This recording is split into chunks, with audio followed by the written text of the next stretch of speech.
So, you want to know what it's like to blow up on Wattpad? Well, I can kind of tell you what that's like.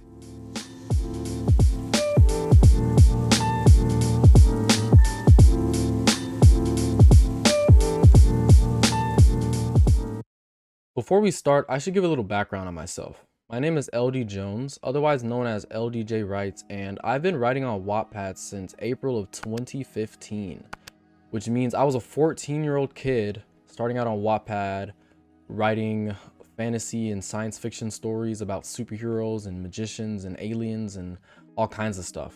The stories weren't very good. Who really is a good writer at 14 years old? The point is though, I've been on Wattpad for a long time, and throughout my years of being on Wattpad, I've seen a lot of things, I've learned a lot of things, and I've accomplished quite a lot. I want to preface by saying not everyone on Wattpad enjoys the same amount of success, even if you write like the greatest book ever. It just sometimes you got to get lucky, and I do think that I was one of the lucky ones, because after my book got featured in 2018, I saw an exponential jump in reads and votes and comments. I went from like a couple thousand reads, maybe not even a couple thousand, I might have been at just like 1,000 reads, to over 100K in just a couple of weeks after my book was featured. I still remember when I got featured by Wattpad.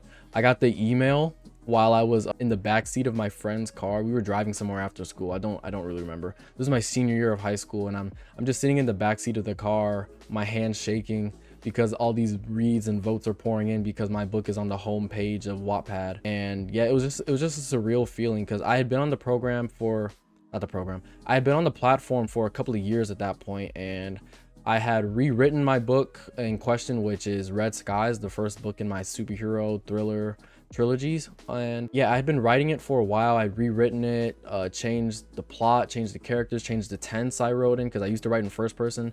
These days I strictly write in third person limited past tense, because that's just what I tend to enjoy reading and writing these days. But yeah, seeing that jump in reads was just crazy, seeing the number climb and climb and climb. And then the success didn't stop there for that book. Actually, the next year I was invited to join the paid stories program, and I did join the program for about a year, made a decent amount of money. It wasn't anything crazy, but yeah, those 2 periods of me being featured and me joining the paid stories program brought a lot of eyes to my profile and a lot of eyes to my book Red Skies, and another one of my books, The Black Lotus, which is the first book in my fantasy, urban fantasy, young adult series. About a year after I was inducted into the paid stories program, I was then invited to join the Wattpad Stars program, which is now defunct, I guess. It just got rebranded into what is now known as the Wattpad Creators program, which I'm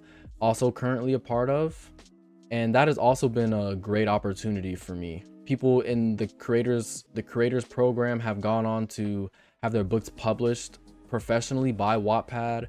Their books have turned into movies, TV shows, all kinds of stuff. Like, I'm sure you guys have heard of After by Anna Todd. She started off as a Wattpad writer, and now she's probably a millionaire, because those After books and movies went crazy like for a couple of years.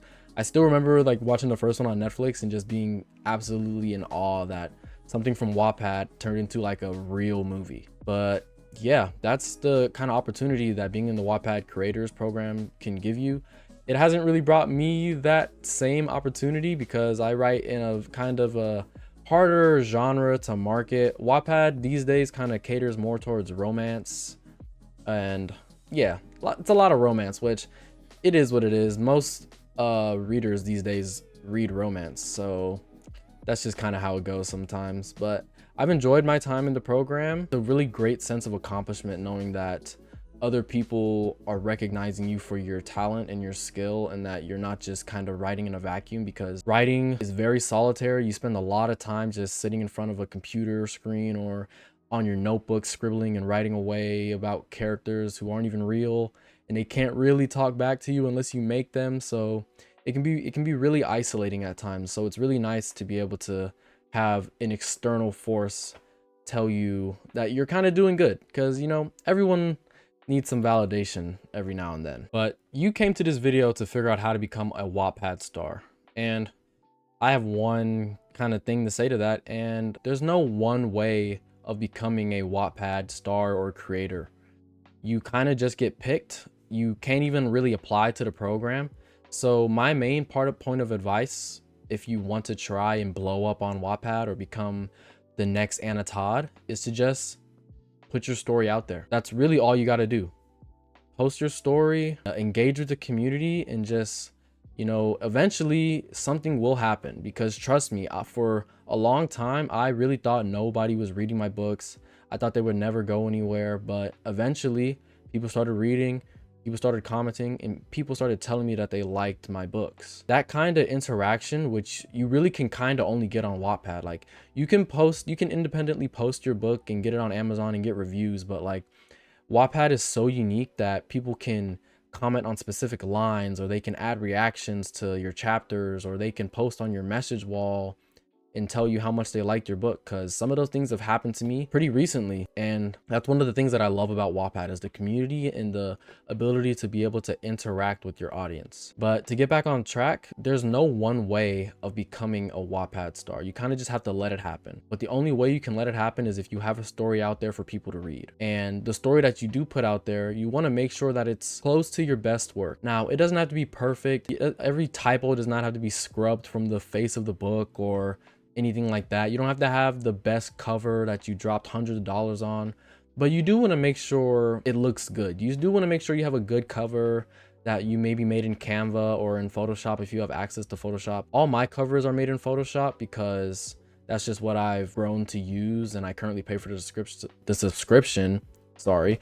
But Canva is perfectly fine if you just want to make a cover to grab people's attention. You want to make sure you have a good blurb so people know what they're getting into. You want to make sure your book's formatted right, that all the dialogue looks right, that you get rid of as many typos as possible. Of course, you're not going to get rid of all of them, because people would know. If you read my books are full of typos. You can even find parts where I forgot to finish the world building, or like I put a placeholder and I didn't get rid of it in post. So stuff like that I thought would hold me back, but like to this day it really hasn't. People are still reading my stuff with those errors within the book. To get back on track, you want to make sure your book is in the best quality possible. The hardest part about doing anything creative is the starting point. Like on Wattpad, there's over 90 million active users on the platform, and a lot of those active users are writers too. There's tons of books on Wattpad, and you might go scrolling and see a book that's similar to yours, or just even the sheer number of books that are posted on the site can be pretty discouraging to keep you from posting your book. But I want you to remember that there's always someone out there who wants to hear from you, specifically you, like not someone kind of similar to you or someone else with maybe a book that's similar to you. No, there's someone out there who wants to hear from you specifically. And it's kind of your duty to put your voice out there so that they can hear you, because you never know, you might have something to say that hasn't been said before that someone out there somewhere needs to hear. So it's kind of up to you to say that thing, whatever that thing might be. Everyone has a different thing, but it's up to you to say that. I'm kind of doing the same thing with this YouTube channel, because I've noticed there's a lot of author tubers out there with larger platforms and more success than me, but I'm not gonna let that stop me from putting my message out there, because there's someone out there who wants to hear from me, and I would be doing them and myself a disservice if I kept all my messages and the things I wanted to say inside just because I'm afraid of the competition or that the content is too saturated in this area. You can't really think about any of that. You just have to think about your story and how you can get it out there. So I just want to say, keep writing and keep sharing your stories to the world, because you never know, you might become the next Wattpad star, or even the next Anna Todd. Your book might get turned into a movie one day. You'll never know if you don't put your story out there. That's all from me for today. I've been LDJ Wright, and make sure to like, subscribe, and comment down below if you have any questions or need any advice on how to make yourself more known on Wattpad. Thank you for watching, and I'll see you guys in the next one. Peace.